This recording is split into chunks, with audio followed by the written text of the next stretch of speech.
Hello दोस्तों, जैसा कि आप जानते हैं आज 8 मई 2022 यानी कि आज माँ दिवस है यानी मदर्स डे है। तो हम लोग मदर्स डे सेलिब्रेट करते हैं, बट सही मायने में इसको कैसे कैसे रोल प्ले किया जाए अपने लाइफ में ये नहीं करते हैं।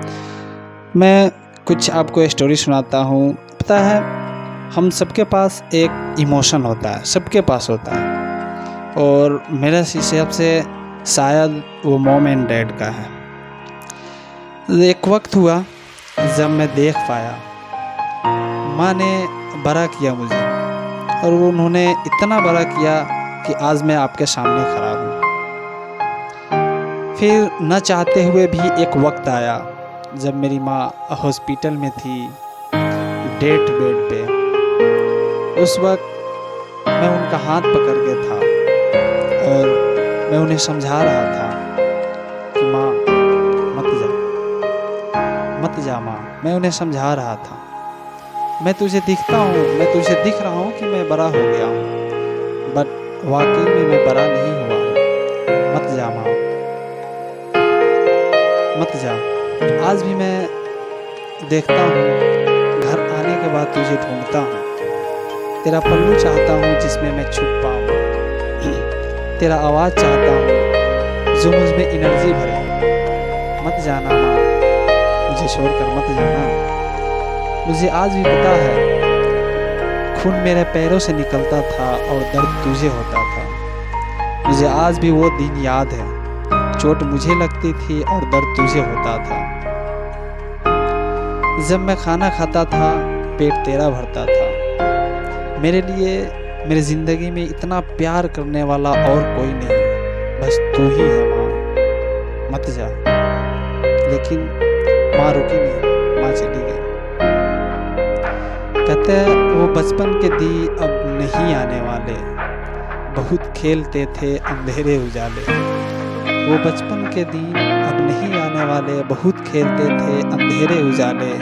वो ममता के जंजीरें पैरों में मेरे अब कौन बांधे।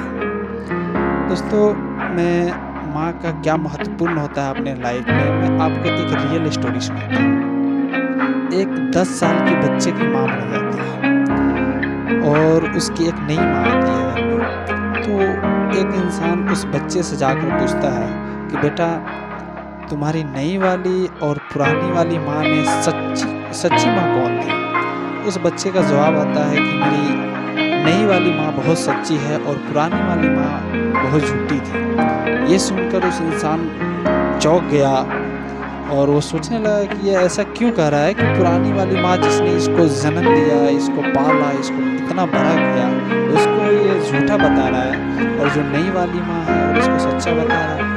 तो उस लड़के से पूछा कि क्या रीज़न है कि तुम कह रहे हो पुरानी वाली माँ झूठी थी और नई वाली माँ सच्ची थी? उस बच्चे का आवाज़ सुनकर, उस बच्चे का जवाब सुनकर आपके आंखों में आंसू आ जाएंगे। उस बच्चे ने रिप्लाई दिया, उस बच्चे ने जवाब दिया कि मैं जब बचपन में खेलने जाता था, कुछ गलतियाँ कर देता था, कुछ बदमाशियाँ करता था, मेरी पुरानी वाली माँ बोलती थी कि तू आज घर आ, मैं तुम्हें बहुत तुम्हें मारूंगी। पर जब मैं घर आता था तो मेरी माँ मुझे थोड़ा मोड़ा डांट कर और बैठा कर समझाती थी, और मारने के बजाय मुझे एक के जगह 2 रोटियाँ खिलाती थी। बट मेरी नई वाली माँ है, जब मैं अभी खेलने जाता हूँ, बाहर कुछ गलतियाँ करता हूँ, बदमाशियाँ करता हूँ, तो ये बोलती है कि तू आ घर, मैं तुझे बहुत मारूंगी, तुम गलतियाँ कर रहे हो। तो आने के बाद ये सच में मुझे मारती है, सच में मुझे बहुत डांटती है, बहुत पीटती है, और खाना पीना मुझे नहीं देती है, खाने को नहीं देती है। तो ये एक 10 साल बच्चे की जवाब है। तो आप समझ सकते हैं, आप कहीं ना कहीं बाहर गए होंगे कमाने के वास्ते या घूमने के वास्ते या कुछ भी करने के वास्ते बाहर गए होंगे। तो आप एक चीज़ गेस किए होंगे, मैंने जहाँ तक गेस किया हूँ मैं बता रहा हूँ, कि जब आप रास्ते में होते हैं, जब बस से या ट्रेन से सफ़र करते हैं, जब आप रास्ते में होते हैं तो आपको कॉल आता है, आपकी माँ का कॉल आता है, और वो बोलती है कि बेटा तुम कहाँ हो, कहाँ तक पहुँचे? तो आप बताते हो जहाँ रहते हो, जिस जगह पर रहते हो, वो बताते हो कि मैं यहाँ तक आ गया। बट आप सही मायने में आपकी माँ उस जगह को जानने के लिए फ़ोन नहीं करती है कि तुम कहाँ तक पहुँचे। वो इसलिए कॉल करती है कि तुम अभी कैसे हो, सलामत हो ना, ये जानना उनका मकसद होता है। तो मेरा यही कहना है कि please love your parents and keep a smile, make your mom dad smile. Then after you can be success in every moment. Thank you. Happy Mother's Day.